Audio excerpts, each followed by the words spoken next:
میرے بھائیو، یہ ایک تلخ حقیقت ہے کہ اس امت نے امام کائنات سید الاولین والآخرین شفیع المذنبین رحمت للعالمین سیدنا و مولانا امام اعظم محمد رسول اللہ صلی اللہ علیہ وآلہ وسلم کی جو وصیت تھی غدیر خم کے موقع پر، اس کا بالکل خیال نہیں رکھا، اور آپ صلی اللہ علیہ وآلہ وسلم کے پورے خاندان کو سوائے چند لوگوں کے، اور اس میں بھی ٹاپ آف دا لسٹ سیدنا حسن اور حسین علیہم السلام کو مظلومانہ طریقے سے قتل کیا۔ اور اس کی مثال انسانی تاریخ میں نہیں ملتی کہ امت جو ماننے والی امت ہے، انہوں نے خود اپنے پیغمبر کے ماننے والوں کو، ان کی اولاد کو اس طریقے سے ذبح کیا، والعیاذ باللہ تعالی۔ وہ جو ماہر القادری صاحب کا شعر بھی ہے، ان کے ہاتھوں سے لٹی باغ رسالت کی بہار، جو نمازوں میں پڑھتے رہے صدا صلی علی، یعنی نمازوں میں وہ پڑھتے تھے اللہم صلی علی محمد وعلی آل محمد، لیکن آل محمد کے ساتھ انہوں نے یہ ظلم کیا۔ میرے بھائیو، صحیح مسلم میں اوپر تلے 4 احادیث ہیں، 4 طرق انٹرنیشنل نمبر کے مطابق۔ مولا علی رضی اللہ تعالیٰ عنہ علیہ السلام کے فضائل والے چیپٹر میں صحیح مسلم میں 6225 سے لے کے 6228 تک کہ آپ صلی اللہ علیہ وآلہ وسلم نے حجۃ الوداع سے واپسی پر اپنی وفات سے 2 مہینے پہلے خم نامی گاؤں میں مکے اور مدینے کے درمیان پڑاؤ کر کے خطبہ دیا 17 ذوالحجہ کو 10 ہجری کے اندر، اور اگلی 11 ہجری میں ربیع الاول کے مہینے میں ہی آپ کی وفات ہوئی۔ تاریخ کنفرم نہیں، لیکن دن سوموار ہے، اور آپ کی گفتگو بڑی کنکلوڈنگ تھی۔ ہم نے وہ اپنے منہج کے اوپر بھی لکھ کے لگائی، اے لوگو آگاہ ہو جاؤ، میں بھی ایک انسان ہوں، قریب ہے کہ اللہ کا قاصد یعنی موت کا فرشتہ میرے پاس آئے اور میں اس کی دعوت قبول کر لوں۔ میں اپنے بعد تم میں 2 بھاری چیزیں چھوڑ کے جا رہا ہوں، ان میں سے پہلی چیز اللہ کی کتاب ہے، تم اللہ کی کتاب کو پکڑو، اپنا تعلق اس کتاب کے ساتھ مضبوط کرو۔ اللہ کی کتاب اللہ کی رسی ہے، جو اسے پکڑے گا وہ ہدایت پر ہوگا، جو اسے چھوڑ دے گا وہ گمراہ ہو جائے گا۔ اور زید ابن ارقم کہتے ہیں پھر نبی علیہ السلام ترغیب دلاتے رہے، اللہ کی کتاب، اللہ کی کتاب، اللہ کی کتاب، لیکن امت نے کتاب کو پس پش ڈال دیا۔ اور پھر فرمایا دوسری بھاری چیز میں چھوڑ کے جا رہا ہوں، وہ میرے اہل بیت ہیں۔ میں اپنے اہل بیت کے معاملے میں تمہیں اللہ کا خوف دلاتا ہوں، میں اپنے اہل بیت کے معاملے میں تمہیں اللہ کا خوف دلاتا ہوں، میں اپنے اہل بیت کے معاملے میں تمہیں اللہ کا خوف دلاتا ہوں۔ 3 دفعہ امت کو ڈرایا، لیکن امت نے اس معاملے میں بھی نبی علیہ السلام کی وصیت کا پاس نہیں رکھا۔ یعنی آپ کو تو اللہ تعالیٰ نے غیبی خبر دے دی تھی کہ آپ کی امت یہ کرے گی، آپ نے امت کو بتایا کہ اس سسٹم کا حصہ نہ بننا، جو کچھ آل امیہ میری اہل بیت کے ساتھ ظلم کریں گے تم نے اس سسٹم کا حصہ نہیں بننا۔ لیکن آپ دیکھ لیں امت نے پھر کس طریقے سے یعنی اہل بیت کے ساتھ ظلم کیا، اور جس کی یعنی ہیٹ آج تک ہم محسوس کر رہے ہیں، وہ تکلیف آج تک ہمیں کاٹنی پڑ رہی ہے، والعیاذ باللہ تعالی۔ اور اس امت نے اگر یہ کام نہ کیا ہوتا تو آج امت کی حالت مختلف ہوتی، اس آزمائش سے ہمیں نہ گزرنا پڑتا۔ اور ضمناً مجھے وہ حدیث یاد آ گئی، صحیح بخاری میں انٹرنیشنل نمبر کے مطابق 3748 سیدنا حسن و حسین علیہم السلام والے فضائل والے چیپٹر میں، کہ سیدنا حسین ابن علی کا سر کاٹ کر ایک تشت میں رکھ کے عبید اللہ ابن زیاد کے سامنے پیش کیا گیا، گورنر کوفہ جو یزید ابن معاویہ کی طرف سے گورنر تھا۔ صحیح بخاری انٹرنیشنل نمبر کے مطابق 3748، اور اس حدیث میں حسین کے ساتھ علیہ السلام لکھا ہے، علیہ السلام امام بخاری نے۔ آپ sunna.com ویب سائٹ میں عربی والا پورشن دیکھ لیں، مکتبۃ الشاملہ دیکھ لیں، اور بیروت کی چھپی ہوئی عربی کتابیں دیکھ لیں، آپ کو ملے گا۔ ایون اسلام 360 میں بھی جو عربی والا پورشن ہے، اس میں صحیح بخاری 3748 کے ساتھ حسین علیہ السلام آپ کو ملے گا، لیکن مولوی نے بےایمانی کرتے ہوئے اردو ترجمے میں رضی اللہ عنہ کر دیا، تاکہ سنی شیعہ جو ایک درار ڈلی ہے وہ اور بڑھ جائے۔ تو بخاری کے الفاظ ہیں، حسین علیہ السلام کا سر مبارک کاٹ کے تشت میں رکھ کے عبید اللہ ابن زیاد کے سامنے پیش کیا گیا، تو وہ چھڑی مار کے ان کے یعنی سر مبارک کے ساتھ، جس میں الفاظ ہیں کہ داڑھی اور سر میں کالا خضاب لگا ہوا تھا وسمہ کا، اور ترمذی میں بھی اس کی ڈیٹیلز موجود ہیں. اس نے کلام کیا تو انس ابن مالک تڑپ اٹھے اور انہوں نے کہا کہ حسین ابن علی نبی علیہ السلام کے سب سے زیادہ ہم شکل تھے. یعنی یہ حسین ابن علی جو ہیں وہ نبی علیہ السلام کے ہم شکل تھے. اسی طریقے سے صحیح بخاری میں ہی آتا ہے انٹرنیشنل نمبر کے مطابق 3753, اسی سے ہی 5 احادیث آگے کہ عبداللہ بن عمر رضی اللہ تعالی عنہما وعلیہم السلام سے کسی نے حج کے دوران یہ مسئلہ پوچھا کہ اگر کوئی شخص احرام کی حالت میں مکھی یا مچھر کو مار دے تو اس کا وہ کیا دم دے گا یا کوئی کفارہ دے گا؟ تو آپ نے یہ پوچھا یہ کون پوچھ رہا ہے؟ تو انہوں نے کہا یہ عراقی پوچھ رہا ہے، اور ظاہر ہے وہ عراق کا گورنر ہی تھا یزید کا، عبید اللہ ابن زیاد. آپ نے فرمایا یہ عراقی مجھ سے یہ مسئلہ پوچھتے ہیں کہ احرام کی حالت میں مکھی یا مچھر کو مارنے کا کفارہ کیا ہے، حالانکہ ان عراقیوں نے اللہ کے نبی کے نواسے کو قتل کیا ہے، جس کے بارے میں نے نبی علیہ السلام سے خود سنا تھا کہ حسن و حسین دنیا میں میرے 2 پھول ہیں. اللہ کی لعنت ہو ان لوگوں پر جنہوں نے حسین ابن علی یا حسن ابن علی کو مظلومانہ شہید کیا، اور اللہ کی رحمت ہو، کروڑیں رحمتیں ہوں ان محدثین پر جنہوں نے یہ سچائی امت تک پہنچائی اور سنی شیعہ ٹسل کا شکار نہیں ہوئے. میرے بھائیو، آج کے اس کوسچن کو کہ حسن ابن علی کا قاتل کون ہے، کیونکہ ابھی محرم کا مہینہ شروع ہونے والا ہے، آج 9 ستمبر ہے، 11 ستمبر کو یکم محرم 1440 ہجری ہوگی، تو حسین علیہ السلام کے اوپر زیادہ گفتگو ہو رہی ہوتی ہے، حالانکہ حسن ابن علی کو بھی شہید کیا گیا، ان کو زہر دے کے قتل کیا گیا. ان کا قاتل کون ہے اس کو میں احادیث کی روشنی میں بعد میں ڈسکس کروں گا. شروع میں اہل حدیث علماء کے 3 ریفرنسز کوٹ کروں گا، چونکہ اس وقت پریکٹیکلی سعودیہ اور ایران ٹسل کے اندر یزیدیت اور ناسبیت، یعنی حسین علیہ السلام سے بغض یزیدیت اور مولا علی علیہ السلام سے بغض ناسبیت، اس کا پریکٹیکل جھنڈا اس وقت بعض اہل حدیث علماء نے اٹھایا ہوا ہے. سارے اہل حدیث کی نہیں بات کر رہا، بعض تو ماشاءاللہ پھر انہوں نے ناسبیت کا رد کیا ہے، جیسے شیخ زبیر لیزئی رحمہ اللہ تعالی ہے، المتوفہ 1435 ہجری، بمطابق 10 نومبر 2013 ان کی ڈیتھ ہوئی. اور مولانا اسحاق صاحب فیصل آباد والے رحمہ اللہ تعالی، المتوفہ 28 اگست 2013، دونوں ایک ہی سال فوت ہوئے. میرے دونوں استاد ایک ہی سال میں، ایک اگست کے مہینے میں اور دوسرے نومبر کے مہینے میں 2013 کے اندر. اللہ تعالیٰ ان کی قبروں کو نور سے بھرے، انہیں نیک کاموں کا اجر عطا فرمائے، ان کی برائیوں سے درگزر فرمائے. ان دونوں نے یعنی اہل بیت کے دفاع کا وہ حق ادا کیا جو شاید سو کالڈ وہ لوگ جو اہل بیت کی محبت کا دم بھرتے ہیں انہوں نے بھی نہیں دیا. اسی لیے میں دیکھتا ہوں کہ ان لوگوں کی سائٹس کے اوپر بھی، ان لوگوں کے بھی فیس بکس اور یوٹیوب کے اوپر ان لوگوں کی ویڈیوز شیئر ہوئی ہوتی ہیں محرم کے دنوں کے اندر، الحمدللہ. لیکن ساتھ ہی ساتھ بعض اہل حدیث میں ہی علماء ہیں جن میں ٹاپ آف دا لسٹ ہمارے جیلم شہر کا ایک فیض عالم صدیقی تھا، ناسبی، جو قتل بھی ہو گیا بعد میں، 1988 کے راؤنڈ اباؤٹ کی بات ہے، جنہوں نے ناسبیت پھیلائی. اور اللہ تعالیٰ نے جیلم سے ہی، ہماری اکیڈمی سے واکنگ ڈسٹنس پہ وہ مسجد ہے، باب بگے کی مسجد اسے کہتے ہیں، جدھر فیض عالم صدیقی جمعہ پڑھایا کرتا تھا، اہل حدیث کی مسجد تھی. تو آپ دیکھ لیں اسی شہر سے، اس سے چند قدموں کے فاصلے سے ہی الحمدللہ کتاب و سنت کی آواز اٹھی ہے، اور دنیا کے 7 بر اعظموں تک اہل بیت کی محبت کی شمع جو ہے وہ روشن ہوئی ہے الحمدللہ. تو میں اس لیے اہل حدیث علماء کے 3 ریفرنسز سے آغاز کروں گا. 2 ریفرنسز جو ہیں وہ صحیح مسلم کی شرح میں جو اہل حدیث نے چھاپی ہوئی ہے، مکتبہ اسلامیہ نے بھی چھاپی ہے، باقی مکتبوں نے بھی، مکتبہ رحمانیہ نے بھی، علامہ وحید الزمان رحمہ اللہ تعالی کی، اور ایک شرح صحیح بخاری کی، وہ بھی اہل حدیث نے چھاپی ہوئی ہے، سید محمد داؤد راز رحمہ اللہ تعالی، جو انڈیا پاکستان جب نہیں بنا تھا اس سے پہلے پوری جمعیت اہل حدیث ہند کے وہ ہیڈ تھے. انہوں نے 8 جلدوں پہ صحیح بخاری کی شرح لکھی ہے، جو آپ کے پاس PDF اویلیبل بھی ہے عموماً نیٹ کے اوپر.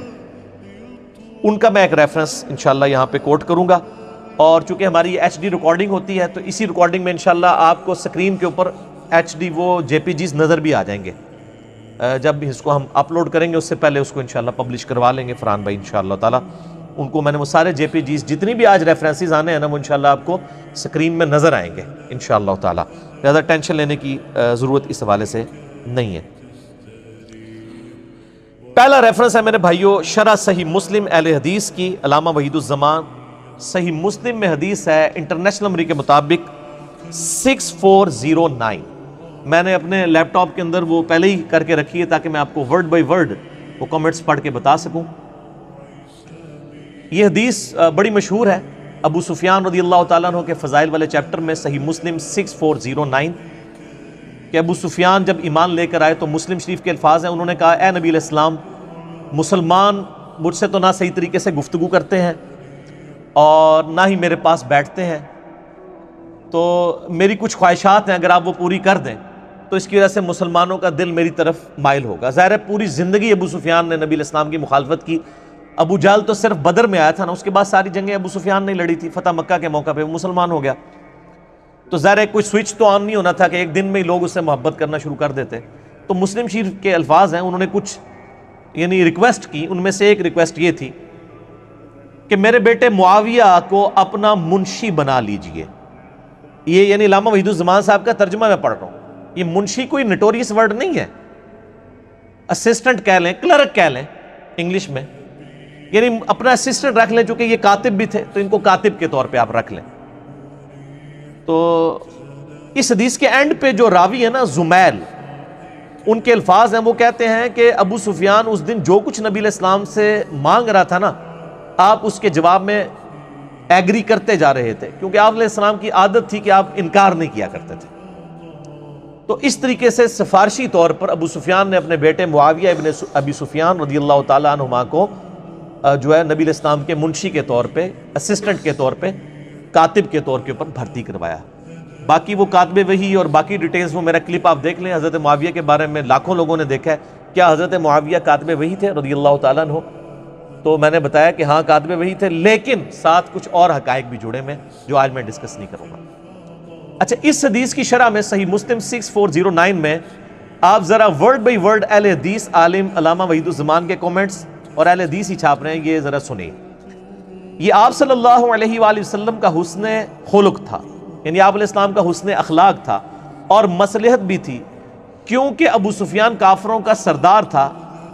اس کی تالیف قلب بھی ضروری تھی. ہر چند ابو سفیان کا اسلام پہلے پہل تو جان کے ڈر سے تھا، مگر بعد میں شاید وہ پختہ ہو گیا ہو، اور جب آدمی اسلام لایا تو اس کے قصور اور کفر کے وقت کے سب گناہ معاف ہو جاتے ہیں.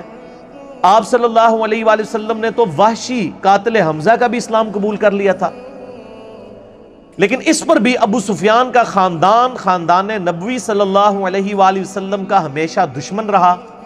ابو سفیان عمر بھر حضرت صلی اللہ علیہ وآلہ وسلم سے لڑتا رہا اور صدہا مسلمانوں کو اس نے شہید کیا. اور اس کے بیٹے معاویہ ابن ابی سفیان نے جناب امیر المومنین خلیفہ برحق علی مرتضی شیر خدا رضی اللہ تعالی عنہ کا مقابلہ کیا اور جنگ صفین میں ہزاروں مسلمانوں کا خون کیا. اور پھر اس کے بیٹے یزید نے تو ستم ہی ڈھایا، سیدنا حسن کو زہر دلوایا اور سیدنا حسین کو ایسے ظلم سے شہید کرایا جس کا حال لکھنے سے قلم کانپتا ہے. علامہ وحید الزمان صاحب لکھ رہے ہیں کہ حسن و حسین کے قاتل کون ہیں؟ آل امیہ. اور دیکھیں وہ کہندے پورا خاندان پڑ کے رکھ چھڑیا.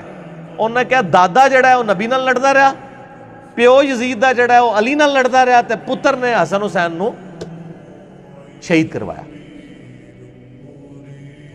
جس کا حال لکھنے سے قلم کانپتا ہے. پھر یزید کے بعد سارے خلفائے بنو امیہ سوائے عمر بن عبدالعزیز کے خاندان نبوی کے دشمن ہی رہے اور ہمیشہ درپے ایذا ہی رہے، اور دنیا ادنا کے واسطے اپنی آخرت کو تباہ کرتے رہے. لا حول ولا قوت الا باللہ، یہ انہوں نے لکھا ہے ساتھ. تو بس میرے خیال ہے اس پہ مجھے مزید کوئی کمنٹس دینے کی ضرورت نہیں ہے. دوسرا ریفرنس بھی علامہ وحید الزمان صاحب کا صحیح مسلم میں ایک حدیث ہے انٹرنیشنل نمبر کے مطابق 5976 اور 5977، اور یہ بخاری میں بھی اس کا کچھ حصہ ہے کہ نبی علیہ السلام نے اپنی وفات سے 1 مہینہ پہلے خطبہ دیا اور فرمایا مجھے یہ ڈر نہیں کہ تم میرے بعد مشرک ہو جاؤ، البتہ مجھے ڈر ہے کہ دنیا کی محبت تم پر غالب آ جائے گی، دنیا کے خزانے تم پر اللہ کی طرف سے کھول دیے جائیں گے، اور پھر تم دنیا کی محبت میں ایک دوسرے کو قتل کرو گے. جس طرح اگلی امتوں نے کیا، اور تم بھی تباہ و برباد ہو جاؤ گے جس طرح اگلی امتیں تباہ و برباد. اب یہ بڑی سخت حدیث تھی. اس حدیث پہ کامنٹس کر رہے ہیں علامہ وحید الزمان صحیح مسلم انٹرنیشنل نمبر کے مطابق 5976 اور 5977. اس کے فٹ نوٹ پر لکھتے ہیں ورڈ بائی ورڈ: اور دنیا کے واسطے آخرت کا خیال چھوڑ دو گے. مسلمانوں نے حضرت صلی اللہ علیہ وآلہ وسلم کے چند روز بعد ہی یہ ایسے کام شروع کر دیے اور آپس میں پھوٹ کی بنا ڈال دی، یعنی پھوٹ کی بنیاد ڈالی. معاویہ حضرت علی سے لڑے اور یزید نے خاندان نبوت کو تباہ کیا. یہ اہل حدیث آگے. یہ تو جب سے انڈیا اور یہ جو سعودیہ اور ایران کی ٹسل شروع ہوئی ہے نا، تو یہ تھوڑے اہل حدیث اس طرف گئے ہیں، ورنہ پرانے اہل حدیث جتنے بڑے محب اہل بیت ہیں، نہ بریلوی ہیں نہ دیوبندی ہیں. اور حجاج نے عبداللہ ابن زبیر کو شہید کیا اور فتنوں کی تار بند گئی. اس روز سے آج تک مسلمانوں کا وہی حال ہے کہ کسی ایک خلیفہ پر سب اکٹھے نہیں ہو سکے. آخر کافر موقع پا کر ان پر غالب ہوئے اور ان کی قوت کو خاک میں ملا دیا. وَلِعَاذُ بِاللَّهِ.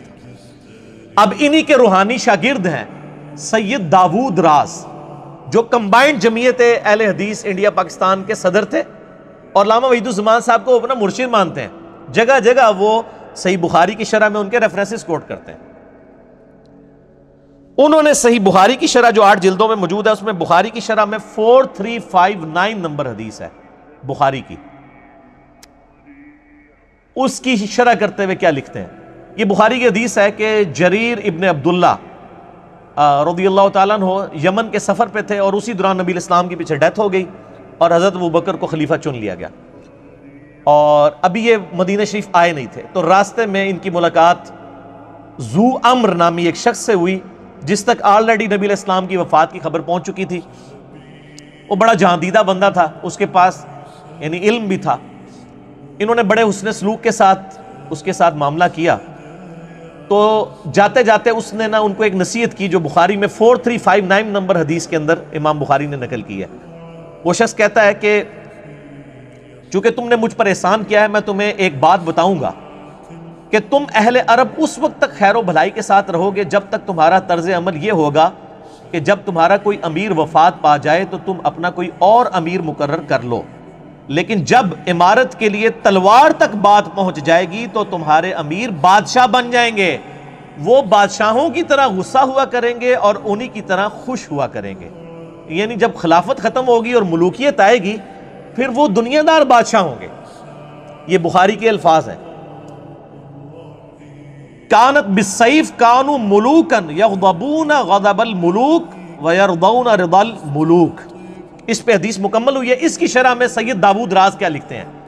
ذو امر کی آخری نصیحت جو یہاں مذکور ہے وہ بالکل ٹھیک ثابت ہوئی. خلفائے راشدین یعنی ابوبکر، عمر، عثمان و علی کے زمانے تک خلافت مسلمانوں کے مشورے اور صلاح سے ہوتی تھی.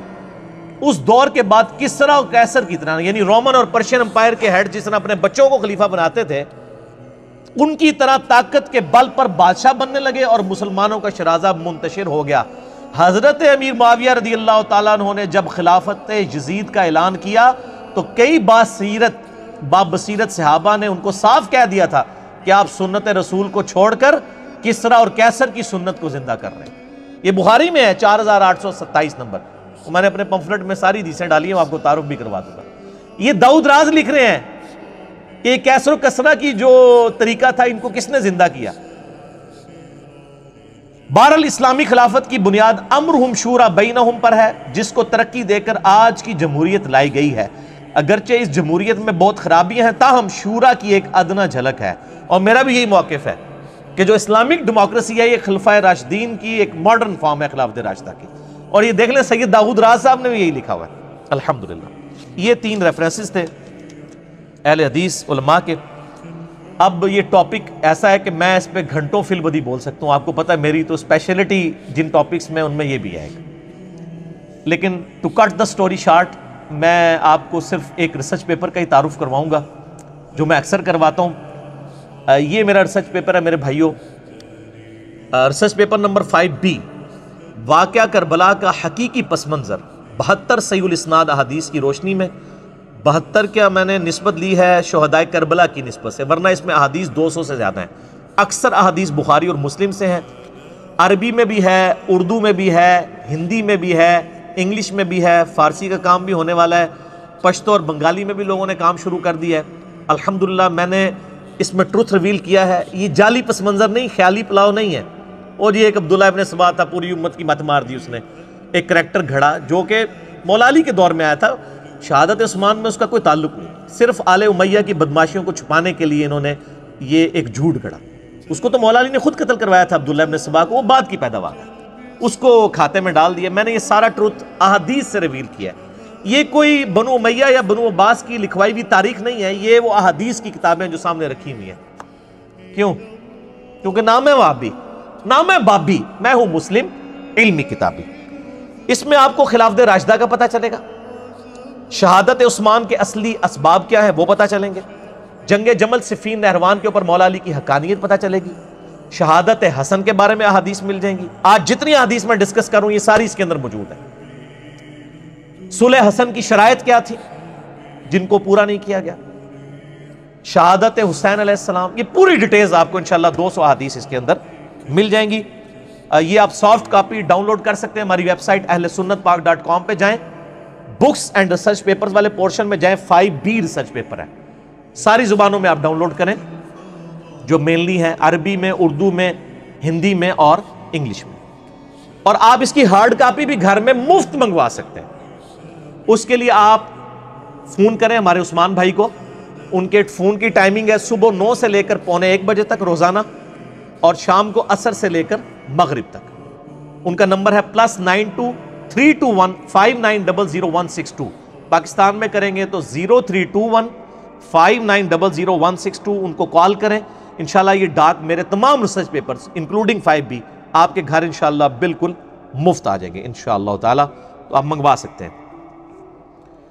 میرے بھائیو 5B ریسرچ پیپر میں ہی 50 نمبر سیریل کے اوپر وہ حدیث موجود ہے جس میں ذکر ہے کہ حسن ابن علی کو زہر دے کر شہید کیا گیا، اور یہ حدیث جو ہے وہ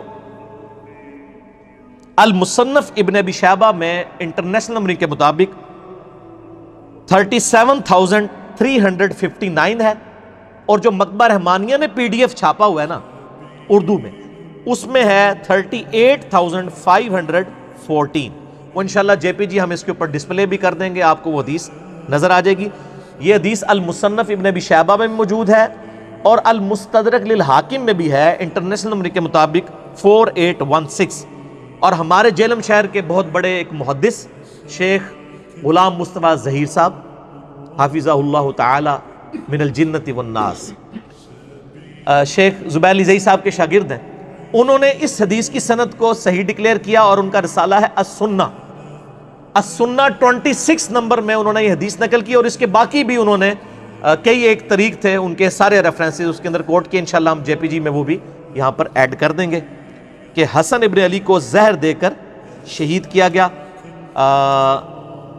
وہ حدیث آپ کو میں ورڈ بائی ورڈ المصنف ابن ابی شیبہ سے پڑھ کے سنا بھی دیتا ہوں تاکہ آپ کو یہ بات پتہ بھی چل جائے۔ حضرت عمیر ابن اسحاق تابعی روایت کرتے ہیں کہ میں اور ایک آدمی، ان کا کوئی دوست تھا، حضرت حسن ابن علی کی عیادت کے لیے حاضر ہوئے۔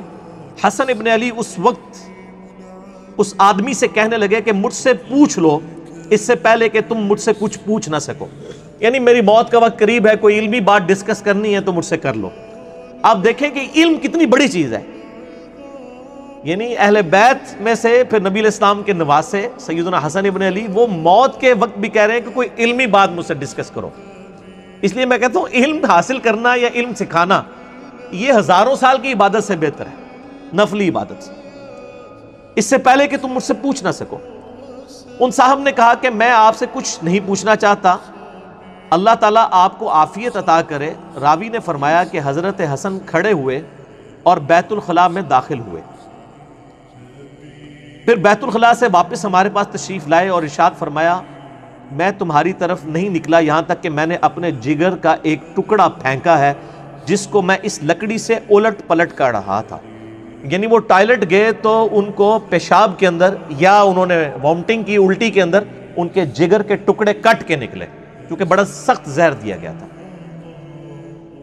مجھے کئی مرتبہ زہر پلایا گیا لیکن اس مرتبہ زیادہ سخت، اس سے زیادہ سخت چیز کوئی اور نہیں تھی. یعنی اس دفعہ جو مجھے زہر دیا گیا وہ بہت سخت تھا، جس کی وجہ سے میرا جگر کٹ کے باہر نکلا. اللہ کی لعنت ہو ان لوگوں پر جنہوں نے حسن ابن علی کے ساتھ یہ ظلم کیا، حسین ابن علی کے ساتھ ظلم کیا. ان پہ اللہ کی لعنت، اللہ کے فرشتوں کی لعنت، تمام لعنت کرنے والوں کی لعنت. آمین. حضرت عمیر تابعی کہتے ہیں اگلے دن ہم صبح کے وقت دوبارہ عیادت کے لیے گئے تو وہ اس وقت جان کنی کی حالت میں تھے، یعنی وہ حالت نزع میں تھے. عمیر کہتے ہیں کہ حضرت حسین علیہ السلام ان کے پاس آئے، ان کے سر کے پاس بیٹھ کے، یعنی حسن ابن علی نزع کے عالم میں لیٹے ہوئے ہیں اور ان کے چھوٹے بھائی حسین ابن علی وہ ان کے سرہانے آ کے پاس بیٹھ گئے اور فرمایا اے بھائی جان آپ کو زہر دینے والا کون ہے؟ تو حضرت حسن ابن علی نے فرمایا کیا تم اسے قتل کرنا چاہتے ہو؟ تو انہوں نے فرمایا جی ہاں. تو حضرت حسن نے فرمایا اگر وہ وہی ہے جس کے بارے میں میرا گمان ہے تو اللہ تعالیٰ اسے سخت سزا دینے والا ہے، اور اگر وہ بری ہے تو میں یہ پسند نہیں کرتا کہ ایک بری آدمی میری وجہ سے قتل کر دیا جائے. یعنی انہوں نے کہا مجھے اسیسمنٹ تو ہے کہ مجھے قتل کرنے کے لیے زہر کس نے دیا ہے، لیکن چونکہ حضرت حسن کو علم غیب تو کوئی نہیں تھا نا، یہ تو آپ کے بزرگ بابوں کے بارے میں دعوے ہیں نا. تو انہوں نے کہا اگر تو میری یہ اسیسمنٹ درست ہے تو تمہیں بدلہ لینے کی ضرورت نہیں، اللہ تعالیٰ انتقام لینے والا ہے. اور اگر میری اسیسمنٹ غلط نکلی اور تم نے بدلہ لیا تو ایک مظلوم آدمی کو تم قتل کر دو. آپ دیکھ لیں موت کے نزع کے عالم میں بھی انصاف کا دامن اہل بیت اپنے ہاتھوں سے نہیں جانے دیتے. تو یہ حدیث مصنف ابن ابی شیبہ میں بھی ہے، اردو میں بھی ترجمہ آ چکا ہے، پی ڈی ایف انشاءاللہ ہم اٹیچ کر دیں گے. المصنف ابن ابی شیبہ کے علاوہ یہ المستدرک الحاکم میں موجود ہے جس کا میں نے حوالہ الحمدللہ دے دیا. اب رہا میرے بھائیوں کہ حسن ابن علی کو یہ زہر دیا کس نے تھا. اس حوالے سے اہل سنت کی جو مین سٹریم کی تاریخ کی کتابیں ہیں، صحابہ کرام کے احوال کے اوپر کتاب لکھی گئی ہے الاستیاب، امام ابن عبد البر المتوفی 463 ہجری، بڑی مشہور کتاب ہے. شام کے اندر وہ بہت بڑے یعنی اہل سنت کے امام گزرے ہیں، محدث ہیں. انہوں نے اس طرح کی روایتیں نقل کی ہیں کہ حضرت معاویہ رضی اللہ تعالیٰ عنہ نے حسن ابن علی کو زہر دیا تھا، لیکن سند کے اعتبار سے یہ روایتیں کمزور ہیں. اسی طریقے سے طبقات ابن سعد، ان سے بھی پہلے امام محمد ابن سعد المتوفی 230 ہجری جو امام بخاری امام مسلم کے ہم اثر ہیں، طبقات ابن سعد انہوں نے لکھی ہے، اس میں بھی ملتا ہے کہ معاویہ ابن ابی سفیان اور یزید ابن معاویہ کے بارے میں کہ انہوں نے حسن ابن علی کو زہر دے کر قتل کروایا.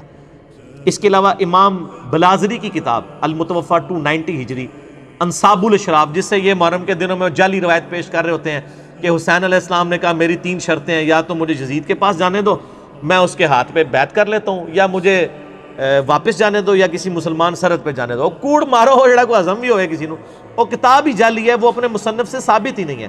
اور اگر کوئی ثابت کرنا چاہتا ہے تو سر اسی انصاب الاشراف میں لکھا ہے کہ معاویہ ابن ابی سفیان نے حضرت حسن ابن علی کو قتل کروایا ہے. اور کچھ بھی بہت کچھ لکھا ہوا ہے. یزید کے باوجداد کے تابوت دوزخ کے اندر ہے، اور بھی بہت کچھ لکھا ہے.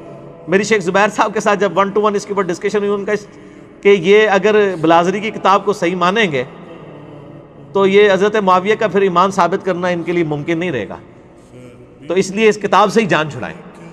تو نہ ہم 3 شرطوں والی بات بھی جعلی، یہ بھی جعلی.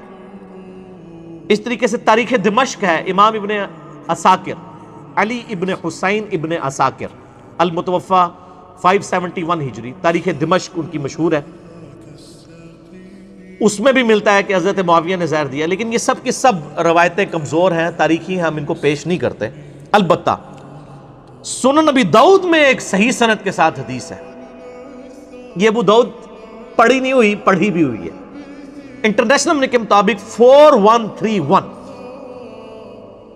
وہ حدیث میں ورڈ بائی ورڈ کور کروں گا آج، جس سے آپ کو پتا چلے گا کہ قتل حسن کا بینیفیشری کون.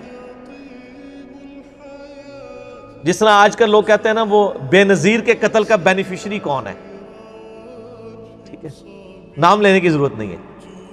اس طرح حسن ابن علی کے قتل کا بینیفیشری کون تھا وہ ابو داؤد نے بتا دیا.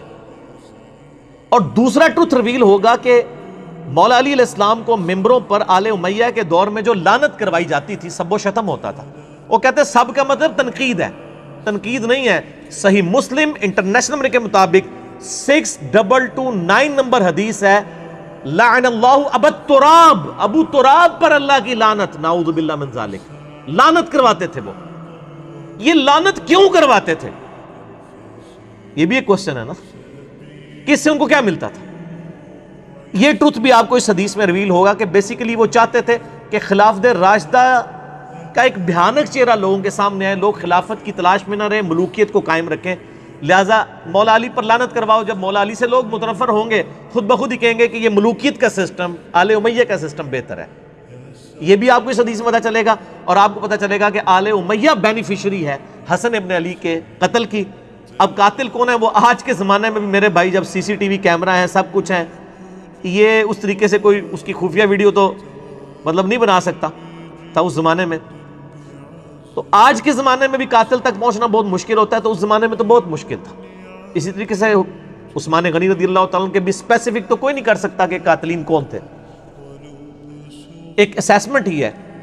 یہاں پر بھی یہی معاملہ ہے. یہ حدیث ہے ابو داؤد میں 4131 انٹرنیشنل نمبر کے مطابق، اور یہ کم از کم 3 اہل سنت کی مین سٹریم کی کتابوں میں ہے. سنن ابی داؤد میں ہے 4131. اس حدیث کو شیخ البانی بھی صحیح کہتے ہیں. شیخ زبیر علی زئی صاحب رحمہ اللہ تعالی، جن کا کرائٹیریا صحت کا بڑا سخت تھا، وہ بھی اسے صحیح کہتے ہیں. اس حدیث پہ بعض ناسبیوں نے جو اعتراض کیا منکرین حدیث نے، میں انشاءاللہ وہ اینڈ پہ ڈسکس کروں گا، کیونکہ وہ عام بندوں کا ٹاپک نہیں ہے، اس لیے میں اس موضوع کی روانگی کو توڑنا نہیں چاہتا. ابو داؤد میں 4131، مسند احمد میں ہے 17228 عربی والے میں، مکتبۃ شاملہ میں، اور جو اردو پی ڈی ایف ہے مکتبہ رحمانیہ کا، اس میں ہے 17321. یہ سارے جے پی جیز انشاءاللہ ہم ساتھ اٹیچ کر دیں گے. اور تیسری کتاب ہے المعجم الکبیر طبرانی، اس میں امام حسن علیہ السلام کے چیپٹر میں انٹرنیشنل نمبر کے مطابق 2628 ہے، اور مقدام بن مادی کرب والے چیپٹر میں 636 نمبر ہے. 2 دفعہ امام طبرانی اس حدیث کو لے کے ہیں، المتوفا 360 ہجری. تو یہ حدیث الحمدللہ سونے کی مہر درست ہے، اور یہ اتنی کرٹیکل حدیث تھی کہ یہ میرے جو 5B ریسرچ پیپر میں صرف یہ واحد حدیث ہے جو میں نے 2 نمبرنگ پہ ریپیٹ کی ہے، سیریل نمبر 31 پہ بھی اور سیریل نمبر 51 کے اوپر. اور ایک نمبرنگ پہ کئی حدیث ہیں. اس میں مثلا جو 33 نمبر ہے غدیر خم کے، میں نے 8 طرق جمع کیے ہیں. ویسے تو غدیر خم پہ لاکھوں لوگ میرا کلپ دیکھ چکے ہیں یوٹیوب پہ، جو میں نے کور کیے ہیں وہ آپ دیکھ سکتے ہیں. تو ایک نمبر پہ کئی احادیث ہیں، اس لیے 200 سے زیادہ روایتیں ہیں. تو اس ریسرچ پیپر میں یہ روایت 4131 موجود ہے انٹرنیشنل نمبر کے مطابق. وہ میں آپ کو اہل حدیث کا جو ترجمہ ہے نا جی، ورڈ بائی ورڈ پڑھ کے سناتا ہوں. دارالاسلام پبلیکیشن دنیا میں سب سے بڑا اہل حدیث کا، اہل سنت کا یعنی کتابیں چھاپنے والا جو ہے وہ ادارہ ہے. یہ دارالاسلام کی ہی عربی پبلیکیشن سامنے رکھی ہوئی ہیں. یہ پڑھی ہوئی نہیں، پڑھی ہوئی بھی ہیں. یہ علمی کتابی باتیں ہو رہی ہیں نا. تو اسی میں جو ابو داؤد رکھی ہے نا، اس میں ورڈ بائی ورڈ میں آپ کو دارالاسلام نے جو اردو ترجمے کے ساتھ شیخ زبیر صاحب کی تحقیم کے ساتھ چھاپی ہے، 4131 سنن ابی داؤد، ورڈ بائی ورڈ اس حدیث کو سنیں. خالد بن معدان تابعی کہتے ہیں کہ مقدام بن مادی کرب صحابی ہے، بڑے مشہور صحابی ہیں یہ. انہی سے وہ ابو داؤد میں حدیث ہے کہ مجھے اللہ نے قرآن اور اس کی مثل یعنی سنت عطا فرمائی. مقدام بن مادی کرب عمر بن اسود اور قبیلہ بنو اسد کا ایک آدمی جو اہل انصرین میں سے تھا، حضرت معاویہ ابن ابی سفیان رضی اللہ تعالیٰ عنہ کے پاس آئے جب وہ شام کے اندر یعنی بادشاہ تھے. معاویہ نے مقدام سے کہا کیا تمہیں معلوم ہے کہ حسن ابن علی وفات پا گئے ہیں؟ تو مقدام رضی اللہ تعالیٰ عنہ نے فوراً پڑھا انا للہ و انا الیہ راجعون. کسی مسلمان کی موت پہ کیا پڑھنا چاہیے؟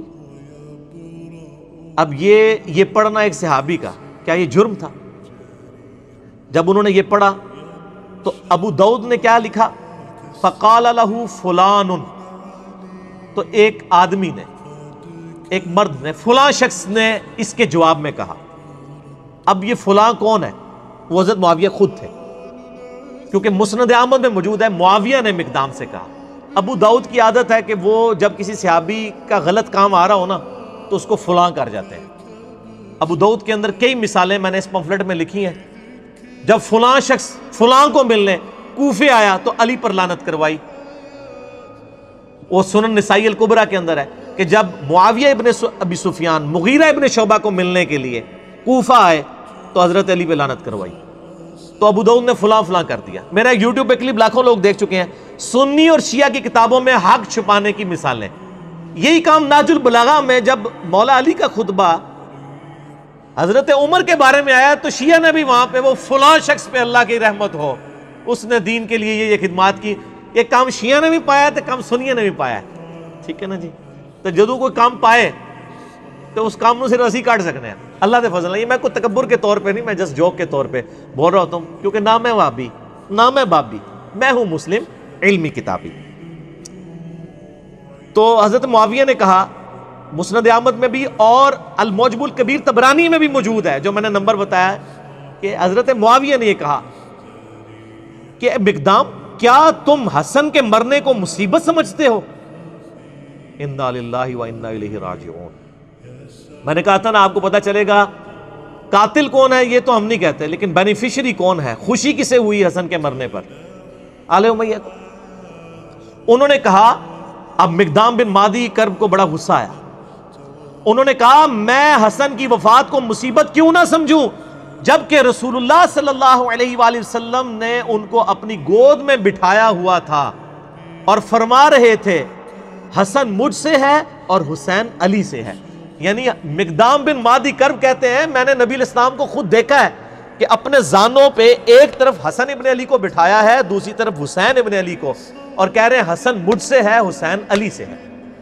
اور یار جس نے نبی کو اتنی محبت کرتے ہوئے دیکھا ہو تو سر پھر اس شخص کی وفات کے اوپر اس کو پھر غم تو ہوگا نا۔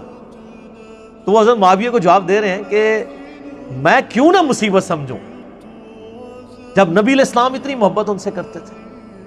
اور بخاری کے تو الفاظ میں نے بتایا نا، ابن عمر کے صحیح بخاری 3753، حسن و حسین دنیا میں میرے دو پھول ہیں، ٹھیک ہو۔ ہائے ہائے ہائے۔ اب وہ جو اسدی شخص مقدام بن مادی کرب کے ساتھ گیا ہوا تھا نا حضرت معاویہ کو ملنے ہوئے، آپ کو پتہ ہے شاہ سے زیادہ شاہ کے وفادار ہوتے ہیں چمچے، وہ چمچا تھا۔ اس نے دیکھا کہ جب معاویہ ہی توہین کر رہے ہیں حضرت حسن ابن علی کی، یہ بات کہہ کے کہ حسن کا مرنا کوئی مصیبت ہے، انہوں نے کہا میں بھی بیچ اپنا تھوڑا لچ تال دیں۔ تو اس نے کہا فقال الاسدی جمرۃ اطبہ اللہ، حسن تو ایک آگ کا کوئلہ تھا جسے اللہ نے بجھا دیا۔ انا للہ و انا الیہ راجعون۔ اللہ کی لعنت ہو ایسے لوگوں پر جو اہل بیت کے ساتھ بغض رکھنے والے تھے۔ صحیح مسلم میں حدیث ہے، علی سے محبت نہیں رکھے گا مگر مومن، علی سے بغض نہیں رکھے گا مگر منافق۔ صحیح مسلم 240۔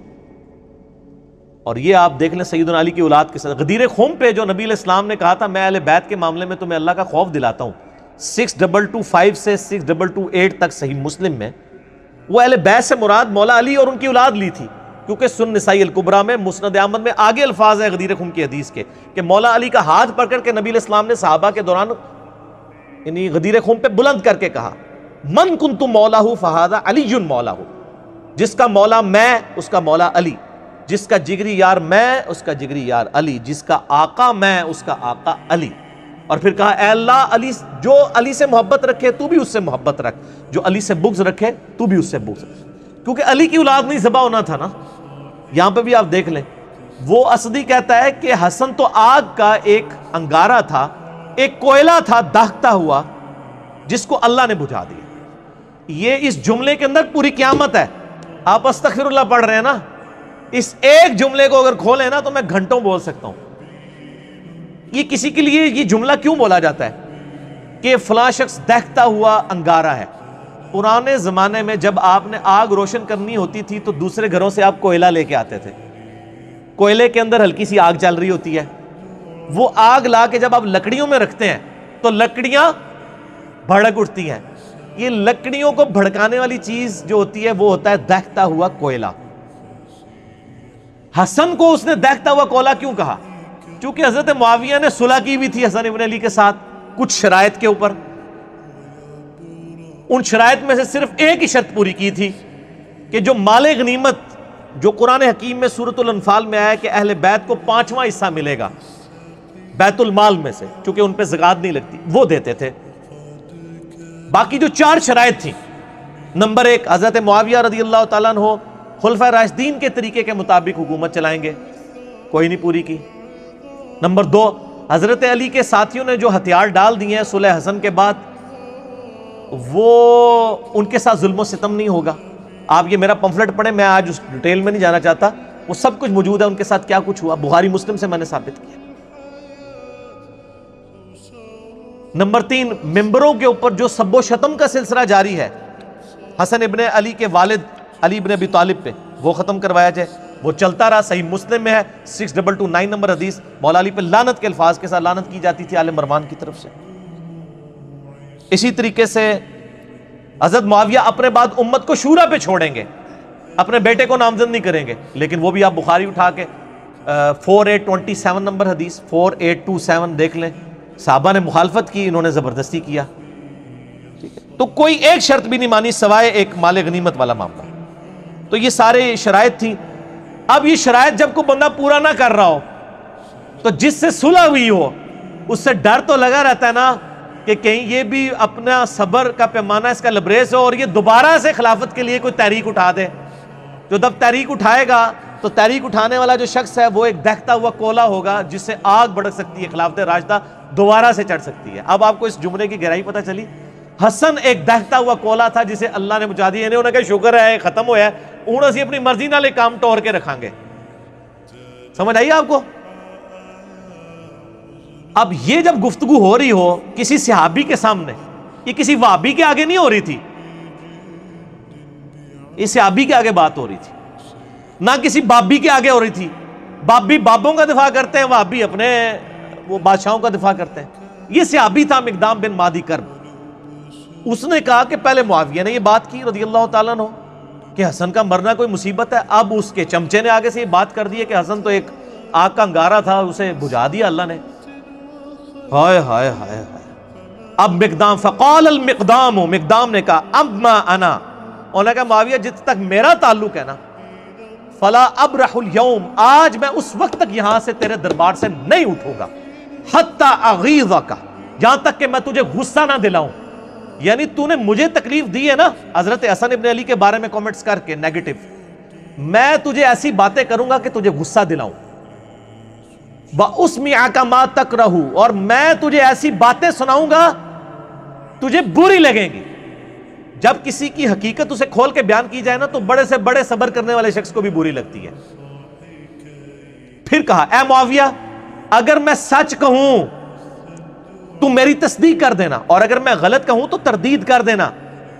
معاویہ نے کہا ایسا ہی کروں گا. مقدام نے کہا میں تمہیں اللہ کی قسم دے کر کہتا ہوں، کیا تم جانتے ہو کہ رسول اللہ صلی اللہ علیہ وآلہ وسلم نے سونا پہننے سے منع فرمایا ہے؟ حضرت معاویہ نے کہا ہاں ہمیں بھی پتا ہے مرد کے لیے سونا حرام ہے. مقدام نے پھر کہا معاویہ تمہیں اللہ کی قسم دے کر کہتا ہوں، کیا تمہیں خبر ہے کہ رسول اللہ صلی اللہ علیہ وسلم نے مرد کے لیے ریشم پہننے سے روکا ہے؟ انہوں نے کہا ہاں. حضرت مقدام نے کہا میں تمہیں اللہ کی قسم دے کر تیسری بات پوچھتا ہوں، کیا تم جانتے ہو کہ رسول اللہ صلی اللہ علیہ وآلہ وسلم نے درندوں کی کھالیں پہننے اور درندوں پر سواری کرنے، یعنی شیر کی کھال پہننا یہ تکبر کی علامت ہے، اس سے منع فرمایا؟ حضرت معاویہ نے کہا ہاں. مقدام نے کہا اللہ کی قسم میں نے یہ سب کچھ تمہارے گھر میں ہوتے ہوئے دیکھا ہے اے معاویہ. یعنی تم مانتے بھی ہو کہ سونا مرد کے لیے حرام ہے، ریشم مرد کے لیے حرام ہے، درندوں کی کھالیں پہننا حرام ہے. یہ تینوں حرام کام جو تم خود جانتے ہو تمہارے گھر میں ہوتے ہیں. اب میں نہیں کہتا کہ حضرت معاویہ نے سونے کے کڑے یا وہ کوئی لاکٹ پہنا ہوا تھا، میرا اس نے ظن ہے کہ ان کے بال بچے ہی کرتے ہوں گے. گھر میں ظاہر ہے کہ میرے آپ کے بچے تو نہیں تھے نا، ان کے ہی ہوں گے. ہم اس نے ظن رکھتے ہیں کہ وہ خود نہیں کرتے تھے. اب یہ بات کرنے کے بعد تو آپ تو کہتے ہیں جی امام حنیفہ کا قول دکھاتے ہیں، آگے حدیث دکھاتے ہیں، لوگ کو رجوع نہیں کرتے، کہتے ہیں حدیث کو ہم نے چھوڑنا ہے. اب یہاں پہ نبی علیہ السلام کی حدیث ان کو پتہ ہے، حضرت معاویہ سے کہا جا رہا ہے کہ آپ توبہ کریں. اب کیا ہوا؟ مقدام نے کہا اللہ کی قسم یہ سب کچھ آپ کے گھر میں ہوتا ہے اے معاویہ. اس پر معاویہ نے کہا اے مقدام مجھے معلوم تھا کہ میں تجھ سے ہرگز بچ نہیں سکوں، یعنی میری کمزوریاں تجھے پتہ ہیں. حالانکہ ہونا چاہیے تھا معاویہ اے مقدام میں تمہیں گواہ کر کے کہتا ہوں آج تک جو کچھ مجھ سے ہوا میں اللہ سے توبہ کرتا ہوں، اللہ تعالیٰ یہ گناہ معاف کرے، آئندہ میں اپنی اصلاح کروں گا. کیونکہ آپ تو ہمیں یہی بتاتے ہیں نا کہ جب صحیح حدیث مل جائے تو وہی آپ کا مذہب ہونا چاہیے. آپ کہتے ہیں امام حنیفہ کے سامنے حدیثیں آتی تھیں وہ پیچھے نہیں ہٹتے تھے، تو یہ امام حنیفہ سے بہت پہلے ہی معاملہ جو ہے وہ بگڑا ہوا ہے.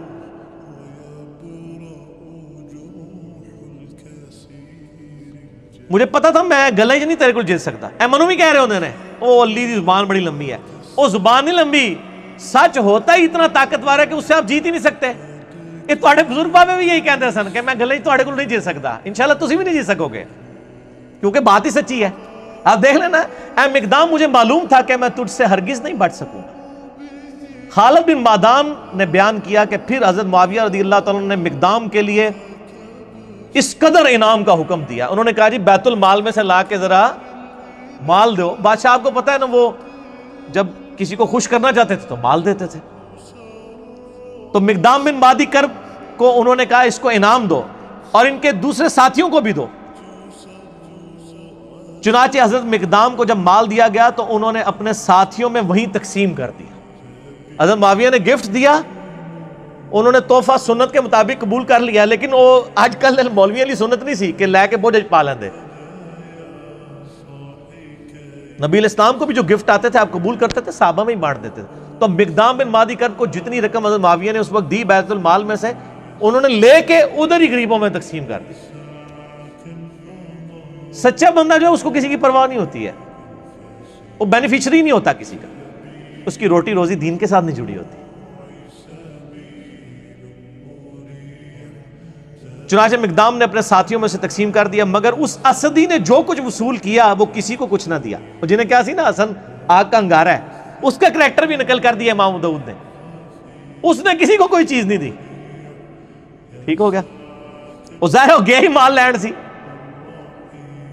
بعد میں جب حضرت معاویہ کو یہ خبر پہنچی کہ مقدام نے سب کچھ اللہ کی راہ میں خیرات کر دیا تو حضرت معاویہ نے کہا مقدام کھلے ہاتھ کے سخی آدمی ہے اور اسدی اپنے مال کی خوب حفاظت کرنے والا ہے. یعنی حضرت معاویہ کو جب بتایا گیا نا کہ انہوں نے باہر نکلتے ہی آپ کے لوگوں میں ہی مال تقسیم کر دیا تو حضرت معاویہ نے بھی تعریف کی حضرت مقدام بن مادی کرب کی. ان کو گستاخ صحابہ اور رافضی نہیں کہا مقدام کو، ان کا یار گل تے صحیح کیتی انہیں.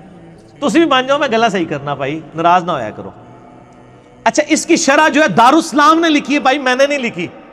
اور دارالاسلام میں بھی شیخ زبیر صاحب نے نہیں لکھی ہے. شیخ زبیر صاحب نے صرف حدیثوں پہ صحت کا حکم لگایا ہے، جو شرح ہے وہ دوسرے علماء نے لکھی ہے.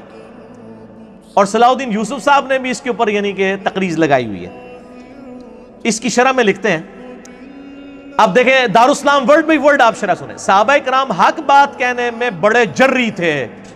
حضرت مقدام رضی اللہ تعالیٰ عنہ کو حضرت معاویہ رضی اللہ تعالیٰ عنہ کی عمارت سے کوئی خوف نہ آیا اور بے دھڑک حق بات کہہ دی. چلو جی شکر ہے. علی بھائی نے نہیں کہا گیا لکھو، دارالاسلام نے کئی سال پہلے یہ شرح کی ہوئی ہے. اس مکالمے کے شروع میں جو آیا کہ ایک آدمی نے کہا کہ حسن کے مرنے کو تم مصیبت سمجھتے ہو، اس کے قائل شاید حضرت معاویہ ہی ہو جس سے ادبن مبہم رکھا گیا ہے. اے دیکھو وہ شرح کرنے والا مان رہا ہے کہ یہ جو ہے نا ایک بندے نے کہا کہ معاویہ کا مرنا کوئی مصیبت ہے، تو یہ حضرت معاویہ نے اصل میں کہا تھا، امام ابو داؤد نے ادب کے طور پر فلاں لکھ دیا. آگے بریکٹ میں لکھا ہے اون المعبود. اون المعبود اہل حدیث عالم کی وہ شرح ہے ابو داؤد کی جو پوری دنیا میں مدرسوں میں پڑھائی جاتی، عربی میں لکھی ہوئی.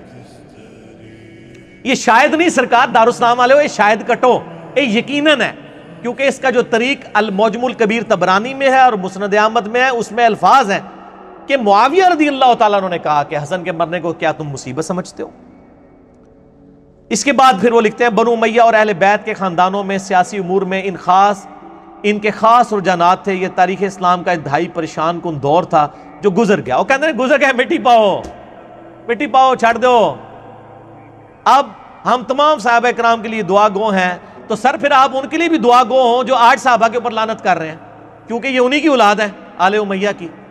ان کو پھر آپ کس منہ سے سمجھائیں گے؟ صرف ان کو میں سمجھا سکتا ہوں، انجینئر محمد علی مرزا، جو آل امیہ کے کاموں کو بھی غلط کہتا ہے اور آج رافضیوں کی لعنت کرنے کو بھی غلط کہتا ہے. آپ تو 2 نمبر لوگ ہیں، آپ کے تو دورے معیار ہیں، آپ کسی کو سمجھا سکتے ہیں؟ وہ کہتا ہے چھوڑ دو. اب ہم تمام صحابہ کرام کے لیے، تمام صحابہ کرام نہیں یار، 3-4 بندوں کا مسئلہ ہے. صحابہ کرام اتنے زیادہ نہیں ہیں. حضرت معاویہ رضی اللہ تعالیٰ عنہ، مغیرہ ابن شعبہ رضی اللہ تعالیٰ عنہ، عمر ابن عاص رضی اللہ تعالیٰ عنہ، اور بسر بن ابی ارطا رضی اللہ تعالیٰ عنہم اجمعین. ہم ان کے لیے دعائیں خیر کرتے ہیں لیکن ان کا جھوٹا دفاع بھی نہیں کرتے. ان کے لیے دعا گو ہوں اور کسی کے متعلق اپنے دل میں کوئی بغض نہ رکھیں. ایک مورخ کو جو ہے وہ کسی بھی جانب میلان ہو اس کا حق ہے، مگر خیال رہے کہ دوسری جانب بھی جلیل القدر صحابہ ہیں رضی اللہ عنہم و ارضاہم، اور دعا کریں ربنا اغفر لنا ولاخواننا الذین سبقونا بالایمان. اور ہم بھی یہ دعا کرتے ہیں، میرا تو کلپ ریکارڈڈ ہے سورۃ الحشر کی آیت نمبر 10. ہم دعا کرتے ہیں کاش جن کے لیے ہم دعائیں کر رہے ہیں انہوں نے بھی مولا علی کے لیے دعائیں کی ہوتی، ممبروں پر مولا علی پہ لعنت نہ کروائی ہوتی. اس کا مطلب ہے اللہ کے فضل سے ہمیں تو توفیق ہے، ان کو یہ توفیق نہ مل سکی. صحیح مسلم 6229 لعن اللہ ابا التراب نعوذ باللہ. آل مروان صحابہ کرام کو ممبروں میں بلا کے کہتے تھے ابو تراب پہ لعنت کرو، نعوذ. درندوں کی کھالیں اور ان کی گدیاں استعمال کرنا جائز نہیں ہے، اور ایسے ہی مردوں کے لیے سونا اور ریشم بھی مباح نہیں. حضرت معاویہ رضی اللہ تعالیٰ کے متعلق جو ذکر ہوا، ان کے گھر میں ریشم اور درندوں کی کھالیں اور سونا استعمال ہوتی تھی، تو شاید فرامین رسول کی وہ کوئی تعویل کرتے ہوں. دیکھو یہ وہی ہے جس طرح وہ تفسیر عثمانی میں لکھا ہے نا کہ قرآن میں آیا کہ بچے کی دودھ چھڑانے کی عمر 2 سال ہے، اور امام حنیفہ فرماتے ہیں 2.5 سال ہے. شاید امام حنیفہ کے پاس بھی کوئی دلیل ہو. یہ وہی ہے او پائی سارے ہی کو کچھو، نہ میں وابی نہ میں بابی، میں ہوں مسلم علمی کتابی. آپ یہ دیکھ لیں بابی ہیں، یہ پریکٹیکلی یہ بھی بابی بنے ہوئے ہیں. دارالاسلام والے بجائے یہ لکھنے کے کہ انہوں نے غلط کام کیا، وہ کہتے ہیں انہوں نے تعویل کر لی ہوگی. دنیا میں ہر شخص اپنے جرم پہ پردہ ڈالنے کے لیے نا تعویل ہی کرتا ہے. ظاہر ہے جنہوں نے عمار ابن یاسر کے قتل کے اوپر تعویل کر لی کہ یہ علی ہے قاتل، نہ علی لے کے آتا تو نہ قتل ہوتا، ماریا خود. تو پھر مولا علی نے فرمایا کہ پھر حمزہ کا قاتل کیا نبی علیہ السلام تھے؟ نہ عہد میں لے کے جاتے نہ حمزہ قتل ہوتا. پھکی دی تھی، مولا علی بھی پھکیاں دیتے سن. الزامی جواب، اینٹی وینم، لاجیکل آنسر. بال یہ ہر ٹاپک لادا ہو جائے گا. تو یہ میں نے شرح بھی بیان کر دی اور شرح بھی بیان کر دی.